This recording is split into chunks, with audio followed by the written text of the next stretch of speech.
Hi, this is Lindsay and welcome back to my channel. So welcome to a new series that I'm starting, and this will be an ongoing series, and there's no exact order to it. There's no exact time. It's just when I get a chance to work on one and put it up. This is called Etsy Archeology, and the thought behind it is digging up the treasures in Etsy, and specifically printables that we can use in our journals.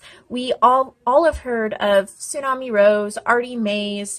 There's a lot, Sue Olson. There's a lot of them that we've heard about and that we use and that we love, and rightly so. But if you're like me, I like to have as many different resources as possible and use as many different artists as possible and dig up as many different gems as possible. So I'm on a mission to do just that. Some of these shops have many reviews and have been around a very long time, and some of them are rather new or haven't really been discovered yet. But the criteria to make it on Etsy Archeology is that I haven't heard about it before on YouTube videos, or if I have, it was mentioned in passing, and it's not one I'm consistently seeing. Ones from Calico Collage, Tsunami Rose, Artie Mays, Sue Olson, Mrs. Coggs.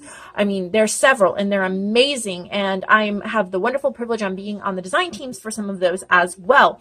These are not design team projects. These I am going in and purchasing the file and asking the owner of the shop if I can feature them in the video, and if there's anything they want me to mention in the video.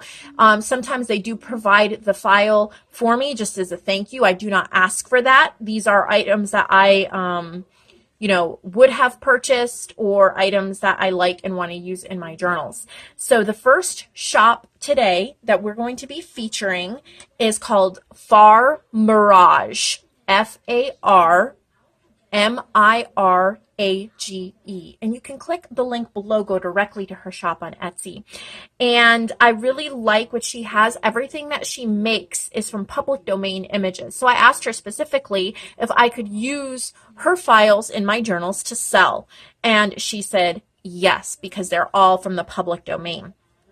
And so the file that I chose to purchase from her shop is this one, and it's menus and birds. And you can see there's vintage menus in the background. They're like ATC size cards, and then all these vintage birds layered. And I just loved her choices of colors and the way that she did it. I love birds. I think pairing them with the menu is really cute, very vintage feel. And I knew that I was going to use these in some projects I'm working on now, as well as ones that I would want to use over and over again in my journals, because I do a lot of nature journals and I love the colors in these. So I only purchased this one file. It was $2, which I feel is a very fair price, because you can use it so many times. Even though it's just one file, you can use it many, many times. And I think it lends itself to a lot of different journals, and there's so much going on that I don't think you get tired or bored of it. She has different ones as well, like file folders.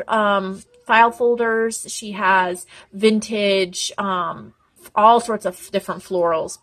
And some of her listings have more than just one page, but I think when she specifically designs them like she did these, this is just a set of ATC cards. So really, please go check out her site. See if you like it. Please comment below if you checked out her site and what you thought about it, what you think about this series, and if there's a little known shop that you've seen that you would like featured, or if you don't have an actual name of a shop. Now these are only for printables. They're not for journals, for supplies, or anything like that, just for printables that we can use in our journals and paper crafting.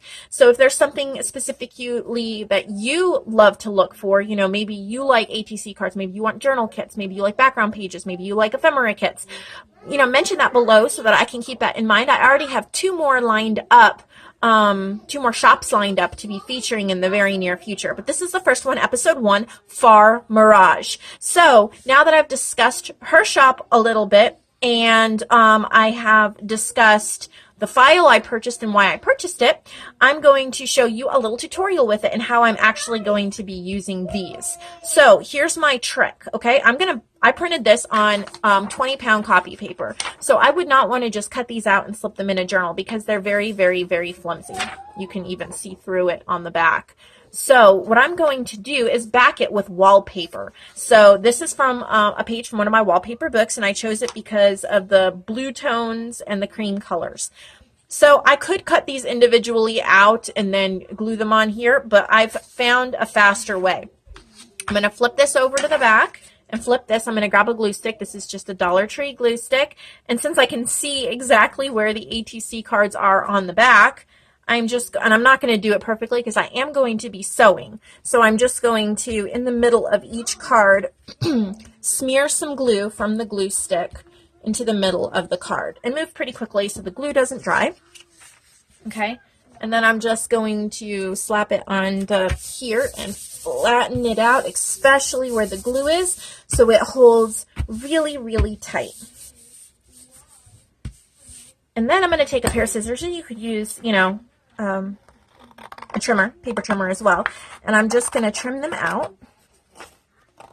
I won't cut all of them out here on video, but I'll do a couple. I love my sound effects in the background. All right.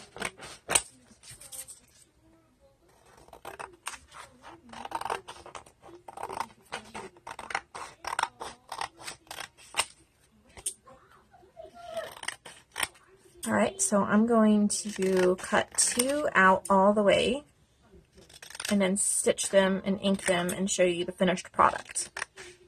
And if you don't have wallpaper, you can use scrapbook paper, coffee dyed paper, ledger paper, book pages. It's endless, the ideas. Okay, so now I cut them out and I'm going to go stitch around them and I will be right back with some ink.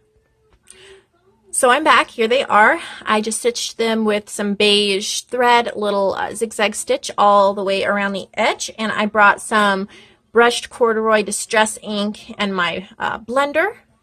I'm going to zoom in here so you guys can get a better view of what I'm doing. And then I'm just going to brush that ink all around the edges to give it a finished look. And I think I've done tutorials like this before, but I like to show with specific printables how they look. All right, there we go. So as you can see, these are great additions. That wallpaper gives it such an amazing texture and real stiffness. They'd be great to slip in to any journal. So please check out FarMirage. She's the featured shop for episode 1. And I believe the next shop is Country at Heart 2008. She's on my list, as well as another one, Seneca Pond Crafts. Those are the next 2 that I will be featuring their shops, and I'm not sure what order they're going to be in, but they're the next 2. So I hope that this is a series that you will enjoy, and I will see you in the next video.